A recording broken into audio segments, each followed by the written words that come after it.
దామరమడుకు చెందిన సింగశెట్టి శ్రీనివాస్ ఇంట్లో ఈ నెల 16న తలుపులు పగలగొట్టి టీవీ, ఇన్వర్టెడ్ బ్యాటరీ చోరీకి పాల్పడిన ఇర్ఫాన్, వెంకటకృష్ణయ్య అనే ఇద్దరు నిందితులను బుచ్చి పోలీసులు బుధవారం అరెస్ట్ చేశారు. నిందితుల వద్ద చోరీకి గురైన టీవీ బ్యాటరీ రికవరీ చేసి నిందితులపై కేసు నమోదు చేసి రిమాండ్కు తరలించినట్లు బుచ్చి సీఐ శ్రీనివాసులరెడ్డి తెలిపారు. నెల్లూరులో ఇర్ఫాన్ పఠాన్ పై ఆటో, బైక్ దొంగతనం కేసులు కూడా ఉన్నాయని, వాటిని వారి దగ్గర నుంచి రికవరీ చేయడం జరిగిందని అన్నారు.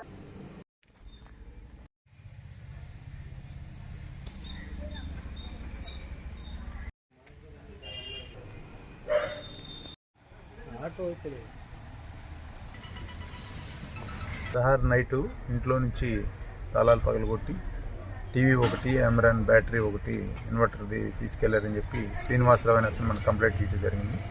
దాని మీద కేసు నమోదు చేసుకుని కేసు దర్యాప్తులో భాగంగా దామరమడుగు చెందిన ఇర్ఫాన్ అనే ఒకతన్ని, అలాగే వెంకటకృష్ణ అలియాస్ బాబు అనే అతన్ని ఇద్దరిని కూడా అదుపులో తీసుకొని విచారిస్తే వాళ్ళు ఈ నేరం చేసినట్టుగా అంగీకరించడం జరిగింది. వాళ్ళ దగ్గర నుంచి టీవీ అట్లాగే ఇన్వర్టర్ కూడా రికవరీ చేశాం.